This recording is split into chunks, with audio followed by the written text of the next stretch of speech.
Oh, we got a new Chief Kick-A-Bitch story. Oh, A, no.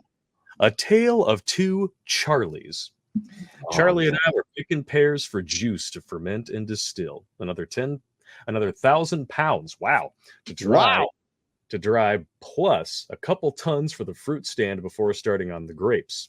Suddenly, I heard the crack of his 22, followed by "I got him! I got him!" As he headed for his kill, I cried out, "No, Charlie, no!" as I rushed over to pull him back. He was getting ready to pick up the diamondback rattler he just shot.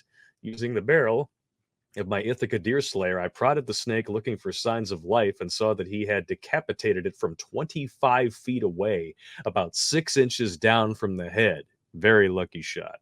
Hmm. Charlie was looking reproachfully at me for shouting at him until I explained that a rattlesnake's head can bite even after you cut it off. Yes, That it blew can. his mind, prompting a biology lesson as we walked back to the house to gut it and leave it in the sink for the wife to skin. I was reminded of the kid that I learned that from and the story surrounding him. I should say surrounding Charlie and me.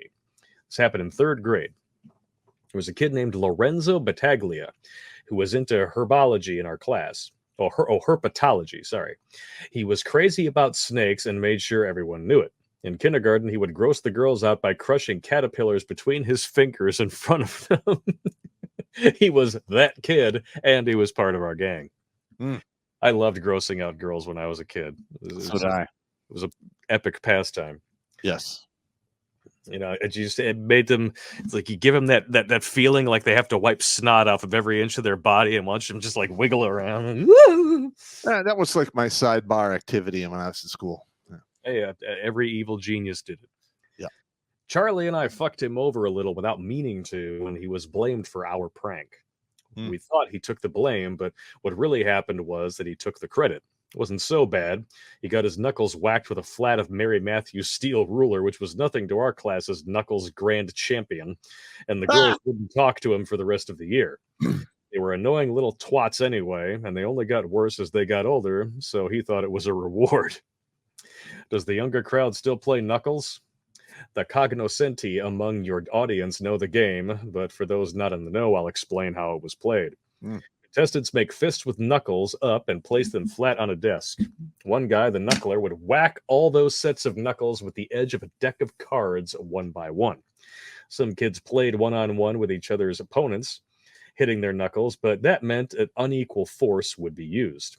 For fairness, we used a knuckler. The game would start with mildly stinging force to warm up the players. The amount of force would escalate with each round. When a player could take no more, he would withdraw his fist. Lifting your hand from the table for any reason, disqualified. Yeah, we used to play bloody knuckles with quarters. That was all kinds of fun and games, let me tell you. Oh my God, yeah. Anyone who played Lorenzo could expect to suffer a bloody knuckle or two, and even then, Lorenzo wouldn't quit. Fucking Lorenzo would keep going until bone was showing if we let the game continue until he quit. He did it more than once before his opponent folded. We finally had to institute a new rule because of that fanatic. If all players had bloody knuckles, a tie was declared. Charlie and I would not play with him, and we still had scars on our right palms from the cuts we made when we swore our blood oath in first grade. Nice. His tolerance was off the chart. We put him up against all the other classes in the underground winner-take-all school knuckles tournament. The other boys were always broke, so Charlie and I put up the entry fee. Normally, the primary grades not only didn't enter, but they never even found out about it. The higher grades had nothing against taking 8-year-old kids' money, so we were in. Bastards. Every class had a turn using their own knuckler for one round as play progressed. The other third grade class would have known better than to play against Lorenzo if they had the money. The match was held in the schoolyard on a Saturday afternoon. Every team had to show their money at the start or go home, so the winners were guaranteed payment. Entry fee was $20, so the pot was 220 bones. Charlie's turn as knuckler came third after a few players had already dropped out. When he was handed the cards, he pulled one out and upon inspection stated they were too worn at the edges. He took out a deck. After making a show of unwrapping it, he called the jokers and ran his thumb down the edges, saying, "Oh, yeah, nice and sharp." Then he Damn. struck Lorenzo's knuckles hard, making sure to leave little spaces between some of the cards so at least one of them left a bloody gash. It was Lorenzo's idea, so he was expecting it and showed no reaction. Blood ran down his fist to the table as he transfixed the competition with his eyes one by one. Nice. It was creepy as fuck, and half of them pulled out before Charlie got to them as other players, before he got to them, received the same treatment. There were only 2 competitors left when it was our turn with the deck again. Charlie inspected it, set it aside, and pulled out another fresh one. They bowed out after Lorenzo told him not to use a love tap this time and hit him hard. The blood pooling under his fist as he sat there with his death's head grin he practiced in the mirror. Being a most understanding sportsman, he didn't fault them in the least. To safeguard against robbery on the way home, my brother, who is 10 years older than us, and 2 of his friends drove us there and back for $20, the price of a half ounce. Mary Jane, do you wanna?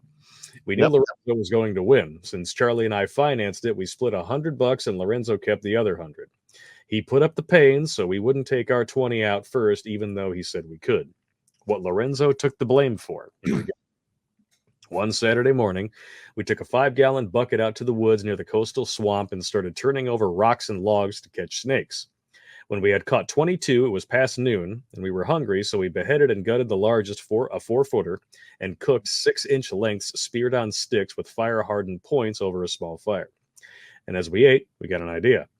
We only needed 18, so we let the extra ones go. On Monday morning, we got in early and put our evil plan into effect before sneaking down to the basement and out the back. We disappeared around the block to make it look like we arrived at the front door with everyone else. After being seated, we all started to put the books we returned from home with and take out what we needed for class. That's when some of the girls started shrieking at the sight of snakes in their desks. Nice. Throughout the morning, additional wailing was heard from different girls as they uncovered their snakes while shifting books around. Poor snakes. Charlie and I had slipped one into each girl's desk through the unused inkwells. Lorenzo was blamed naturally. We only thought of it afterwards that there was no other person for suspicion to fall on, and we regretted that. When we told him we were going to confess, he begged us not to as long as we never told anyone else. He reasoned that he already got hit, and Sister would be even more pissed with us for not owning up to it before then, and he was already enjoying the benefits. Nice. Yeah. Not only was he an instant celebrity, but Mary Matthew gave him the snakes and told him to return them to where he got them. Later, it occurred to us that Sister wasn't angry, she was amused. When you're that close to retirement, it's hard to take stuff like that seriously. Yeah. In 1971, Lorenzo introduced us to bluegrass music. There's a new group out of San Francisco, Grateful Dead, side project called the New Riders of the Purple Sage. A year later, they released the Power Glide LP on which they recorded our favorite version of Dim Lights, Thick S'more, and Loud Loud Music, first released by Scruggs and Flat in 1952. I forgot about it until I started writing this and pulled out the album to listen to it as I typed. It's about a carousel rider. I attached it for you if you're unfamiliar and want to listen to it later. It'll take too long and it's still copyrighted, although YouTube has no problem with it being posted in its entirety by others. Dim lights, thick smoke, and loud, loud music is the only kind of life you'll ever understand. You'll never make a wife to a home-loving man. A home and little children mean nothing to you, a house filled with love and a husband so true. You'd rather have a drink with the first guy you meet. The only home you know is that bar down the street. Nice. Dim lights, thick smoke, and loud, loud music is the only kind of life you'll ever understand. You'll never make a wife to a home-loving man. Drinking and dancing to a honky-tonk band is the only kind of life you'll ever understand. Go and have your fun. You think you played it smart. I'm sorry for you and your honky-tonk heart. Damn. Carousel riders were around even back then. Yes, they were. Watch Grunt Speak live every Tuesday and Thursday at 8 p.m. Eastern. And if you want to join Pop for Supporter Sundays, go to redonkulous.com/donate and make a monthly pledge. A link is in the Meat Gazer box.